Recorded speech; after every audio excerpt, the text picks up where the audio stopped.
जय हिंद साथियों। आज का जो हमारा टॉपिक है वो है meaning, scope and development of physical geography. भूगोल का एक ऐसा टॉपिक जो कि आप ग्रेजुएशन स्तर में हो, 12th में हो या ग्रेजुएशन के आगे भी हो, जो भी पढ़ाई कर रहे हो, भूगोल में रुचि रखते हो, तो ये जो टॉपिक है आपको जानना जरूरी हो जाता है। बिना इसको जाने हुए आप भूगोल में एक अच्छी समझ नहीं बना सकते हैं, भूगोल में पकड़ नहीं बना सकते हैं। तो इसको हम आज इस वीडियो के माध्यम से समझाएंगे कि क्या होता है meaning, scope and development of physical geography. इसको समझने से पहले हम लोग थोड़ा सा समझ लेते हैं ज्योग्राफी शब्द के बारे में कि ज्योग्राफी शब्द आया कहाँ से, क्या है उसका मतलब, ज्योग्राफी का मतलब क्या होता है एंड ज्योग्राफी की मीनिंग क्या होती है। तो सबसे पहले हम ज्योग्राफी जो भूगोल है उसका इंग्लिश क्या है, ज्योग्राफी। जियोग्राफी। तो जो ज्योग्राफी शब्द है उसको सबसे पहले जो दिए थे वो थे इरेथोस्थेनीज ने। इरेथोस्थेनीज नाम के एक वैज्ञानिक थे, उन्होंने इसको सबसे पहले यूज में लाया था ज्योग्राफी शब्द को। ये क्या, ज्योग्राफी शब्द को सबसे पहले यूज में लाए थे इरेथोस्थेनीज। इनको फादर ऑफ ज्योग्राफी भी कहा जाता है, यानी कि ज्योग्राफी के जनक, father of geography. Father of geography Eratosthenes को कहा जाता है। एक नंबर के क्वेश्चन में पूछ सकता है। साथ ही साथ हम सबसे इसके पहले हम समझ लेते हैं ज्योग्राफी शब्द का मतलब क्या होता है। तो जो ज्योग्राफी शब्द है वो दो शब्दों से, ग्रीक के दो शब्दों से मिलकर बना है। पहला है जियो और दूसरा है ग्राफ, जिसमें जियो का मतलब होता है पृथ्वी, जियो का मतलब होता है पृथ्वी, और जो ग्राफ है उसका मतलब होता है वर्णन, यानी कि डिस्क्रिप्शन, यानी कि पृथ्वी का वर्णन करना। ज्योग्राफी शब्द का जो शाब्दिक अर्थ है वो है पृथ्वी का वर्णन करना। तो ये तो हो गया ज्योग्राफी शब्द का शाब्दिक अर्थ। लेकिन अगर ज्योग्राफी शब्द को अगर एक परिभाषा के रूप में पिरोया जाए तो उसका एक साधारण सा परिभाषा हो सकता है कि पृथ्वी का वर्णन करना किस रूप में, मानव के आवास के रूप में, यानी कि मानव के आवास के रूप में पृथ्वी का वर्णन करना ही ज्योग्राफी होता है। तो ये हो गया ज्योग्राफी शब्द का मतलब। अब हम थोड़ा बहुत जान लेते हैं ज्योग्राफी शब्द की शाखाओं के बारे में। तो ज्योग्राफी शब्द के अर्थ के बारे में जानने के बाद अब हम ज्योग्राफी के शाखाओं के बारे में जानेंगे। तो जो हमारा ज्योग्राफी है, भूगोल है जो आपका जियोग्राफी, उसको मुख्य रूप से दो ब्रांच में डिवाइड किया गया है। पहला आपका हो जाता है फिजिकल ज्योग्राफी, यानी कि भौतिक भूगोल, फिजिकल ज्योग्राफी। दूसरा आपका हो जाता है मानव भूगोल, यानी कि ह्यूमन ज्योग्राफी। तो सबसे पहले हम जानते हैं फिजिकल ज्योग्राफी और ह्यूमन ज्योग्राफी होता क्या है। तो जो फिजिकल ज्योग्राफी है आपका मेन टॉपिक रहने वाला है फिजिकल ज्योग्राफी की मीनिंग, स्कोप एंड डेवलपमेंट में। तो इसको हम वहां समझेंगे। और जो ह्यूमन ज्योग्राफी है उसकी परिभाषा होती है, एक छोटे शब्दों में अगर दिखा जाए तो मानव तथा पृथ्वी के बीच जो अंतर क्रियाएं होती है वही होता है मानव भूगोल। मानव तथा पृथ्वी के बीच अंतर संबंधों का जो अध्ययन होता है मानव भूगोल कहलाता है। इन दोनों को समझने के लिए केवल परिभाषाएं ही पर्याप्त नहीं रहेंगी, इसके लिए हम एक ग्राफ का प्रयोग करते हैं, उससे चीजें काफी आसान हो जाएगी, काफी हद तक आपको समझ आएंगी। तो सबसे पहले हम एक पृथ्वी की जो प्राकृतिक सतह है उसको बना लेते हैं। ये है आपका पृथ्वी की जो प्राकृतिक सतह हो जाएगी, जो नेचुरल सरफेस है वो है प्राकृतिक सतह। तो अगर आपने अनुभव किया होगा प्राकृतिक सतह में, तो आपने भी अनुभव किया होगा कि प्रकृति में हमको क्या क्या दिखती है। तो हमको मुख्य रूप से अगर देखा जाए तो पठार, पहाड़, ये आपका पठार हो जाएगा, पहाड़ें हो जाएंगी, नदियां हो जाएंगी, नदियां, झीलें, तालाब, यानी कि जलमंडल कह सकते हैं। इसी प्राकृतिक सतह पे मनुष्य भी हो जाएंगे, पेड़ पौधे, अन्य जीव जंतु भी हो जाएंगे। ये तो हो गई आपकी प्राकृतिक सतह। साथ ही साथ इस पे एक और सतह आप लोगों ने देखा होगा जो कि मनुष्य द्वारा निर्मित होती है, उसको हम मानव निर्मित सतह कहते हैं।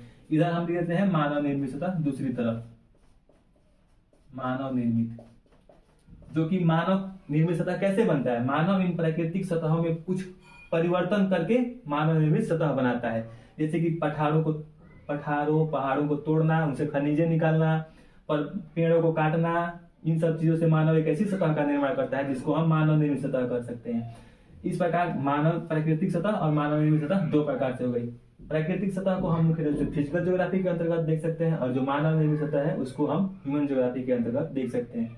इसका अध्ययन अभी वीडियो के बाद में करते हैं, लेकिन जो इसका है इसके बारे में हम आपको थोड़ा सा बता देते हैं। मानव निर्मित सतह में क्या हो जाएगा। तो मानव भूगोल के अंतर्गत हम लोग मुख्य रूप से जनसंख्या का अध्ययन करते हैं, अधिवास, यानी कि मानव किस तरह से रहता है, उसकी अधिवास पैटर्न क्या है उसका अध्ययन करते हैं।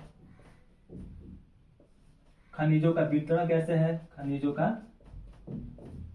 वितरण होती है सांस्कृतिक एवं सामाजिक सांस्कृतिक एवं सामाजिक तत्वों का मानव भूगोल के अंतर्गत हम अध्ययन करते हैं। तो इस प्रकार मानव भूगोल और जो फिजिकल ज्योग्राफी है, भूगोल की मुख्य दो ब्रांच है। अब हम मानव भूगोल को समझा चुके हैं और फिजिकल ज्योग्राफी में उसका मीनिंग, स्कोप एंड डेवलपमेंट को समझते हैं। ज्योग्राफी की ब्रांचों के बारे में समझने के बाद अब हम मुख्य रूप से फिजिकल ज्योग्राफी पे फोकस्ड होंगे, क्योंकि जो ह्यूमन ज्योग्राफी है वो हमारा इस सब्जेक्ट, इस पेपर का विषय नहीं है। तो फिजिकल ज्योग्राफी के बारे में हम समझते हैं। फिजिकल ज्योग्राफी के बारे में यानी कि भौतिक भूगोल के बारे में थोड़ा बहुत जानते हैं। फिजिकल ज्योग्राफी, तो सबसे पहले इसकी हम मीनिंग देखेंगे कि what is the meaning of physical geography. भौतिक भूगोल का जो अर्थ है वो क्या है? पृथ्वी के पर्यावरणीय दशाओं के अध्ययन करता है, एक साइंटिफिक अध्ययन करता है, जिसके अंतर्गत स्थल मंडल, जल मंडल, वायुमंडल तथा हिममंडल आदि एवं जैव मंडल का अध्ययन किया जाता है। ये होगा फिजिकल ज्योग्राफी की मीनिंग, इसकी परिभाषा। इसके बारे में हम विस्तार से थोड़ा बहुत इसके बारे में हम विस्तार से जानेंगे इसके ब्रांचेज में कि क्या है स्थल मंडल, जल मंडल क्या है, ये सब के बारे में हम इसके ब्रांचेज में जानेंगे। तो मीनिंग के बाद हम समझते हैं अब इसकी ब्रांचेज, इसमें स्कोप भी आ सकता है। फिजिकल ज्योग्राफी की ब्रांचेज, इसकी शाखाओं में कौन कौन सी आती है? भू आकृति विज्ञान, सबसे पहला और सबसे इंपॉर्टेंट भू आकृति विज्ञान। भू आकृति, इसको इंग्लिश में हम लोग जियोमॉर्फोलॉजी कहते हैं। उसके बाद आता है आपका जलवायु विज्ञान, जलवायु विज्ञान यानी कि क्लाइमेटोलॉजी। थर्ड नंबर पे आ जाता है जैव विज्ञान यानी कि बायोजियोग्राफी। साथ साथ इसके बाद आता है हम लोग का जलमंडल यानी कि समुद्र विज्ञान, ओशिनोग्राफी। समुद्र विज्ञान, ओशिनोग्राफी। फिर आ जाता है क्रायोनोलॉजी यानी कि हिम विज्ञान, हिम विज्ञान। ये जो सब है फिजिकल ज्योग्राफी की मुख्य रूप से ये सब ब्रांचेज है, फिजिकल ज्योग्राफी की मेन ब्रांचेज। भू आकृति विज्ञान, जलवायु विज्ञान, जैव विज्ञान, समुद्र विज्ञान और हिम विज्ञान। तो ये सब हो गई फिजिकल ज्योग्राफी की ब्रांचेज। अब इन सब के बारे में हम जानते हैं कि इसके अंतर्गत कौन कौन से तत्वों का अध्ययन किया जाता है। तो जो आपका भू आकृति विज्ञान है, जैसे कि नाम से ही प्रतीत होता है भू आकृति विज्ञान, इसके अंतर्गत हम स्थलाकृतियों का अध्ययन करते हैं स्थलाकृतियों का अध्ययन। स्थलाकृतियों में कौन कौन सी स्थलाकृति आएगी? नदियों द्वारा निर्मित, नदियों या बहते जल द्वारा निर्मित, नदियों द्वारा, पवन द्वारा, इसके बाद हिमनद द्वारा, चुना प्रदेशों में कास्ट द्वारा। इन सब का अध्ययन स्थलाकृतियों के अंतर्गत और भू आकृति विज्ञान के अंतर्गत किया जाता है। इसी भू आकृति विज्ञान के अंतर्गत हम लोग ज्वालामुखी का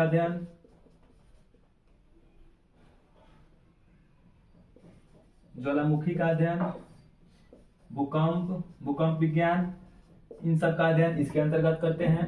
अब हम इसके बाद जानते हैं जलवायु विज्ञान के अंतर्गत हम लोग क्या पढ़ते हैं। तो जलवायु विज्ञान के अंतर्गत हम लोग मौसम परिवर्तन, जलवायु परिवर्तन, वायुमंडल की कितनी लेयरें हैं यानी कि परतें कितनी है, इसका कंपोजिशन यानी संगठन क्या है, संगठक क्या है, इसका वायुदाब पेटियां क्या है,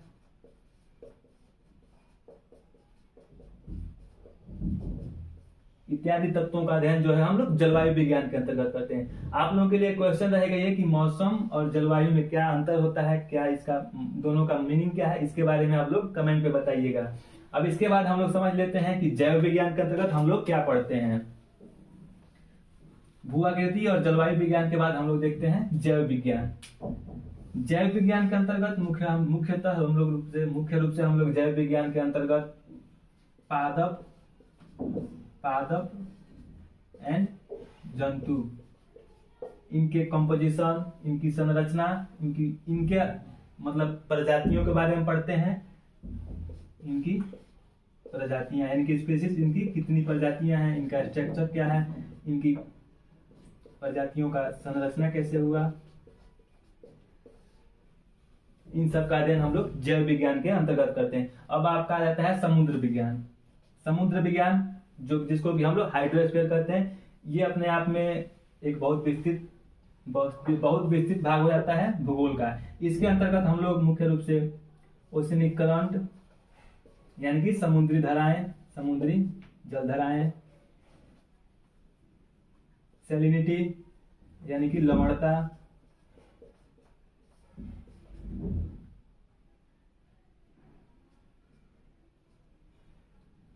रिलीफ यानी कि जो ऊंचावच है समुद्र विज्ञान के अंतर्गत, ओशनिक करंट, लवणता, समुद्री यानी कि जो बॉटम रिलीफ है यानी कि समुद्र तल का ऊंचावच कैसा है, इन सब का अध्ययन करते हैं। साथ ही साथ इसमें हम लोग पूरे विश्व में, पूरे पृथ्वी तल पे, ग्लोब पे पूरे जल का किस तरह विस्तार हुआ है, किस तरह उसकी वितरण किस प्रकार हुआ है, इसका अध्ययन करते हैं। इसके बाद हम लोग आते हैं लास्ट वन जो है आपका हिम विज्ञान। हिम विज्ञान के अंतर्गत हम लोग मुख्य रूप से ग्लेशियरिक जो चीजें हैं उसका अध्ययन करते हैं, जिसमें ये सब हो गया हमारा जो फिजिकल ज्योग्राफी की ब्रांचेज है, तथा उसके अंतर्गत हमको जो जो चीजें पढ़ना है, ये सब चीजें हम यहाँ पे केवल इसके बारे में बता रहे हैं, और आगे आने वाली वीडियो में इन सब चीजों के बारे में बताया जाएगा, क्योंकि हर एक टॉपिक जो है आपका अलग से एक टॉपिक है, एक चैप्टर है, और उससे एक एक क्वेश्चन भी पूछा जाता है। तो ये सब चीजें बहुत इंपॉर्टेंट है। हम लोग अगले वीडियो में इन सब के बारे में बताएंगे, क्या होता है ओशनिक करंट, लवणता क्या है, कौन कौन से स्थलाकृतियां बनती है, तमाम सब चीजों को अगले वीडियो में बताएंगे। और जो आपका रहा डेवलपमेंट ऑफ फिजिकल ज्योग्राफी, ये वाला वीडियो हम लोग ये वाला जो टॉपिक है इस वीडियो में ना बनाएंगे, अगले वीडियो में इसके बारे में बनाएंगे, क्योंकि इससे वीडियो काफी लंबा हो जाएगा। धन्यवाद।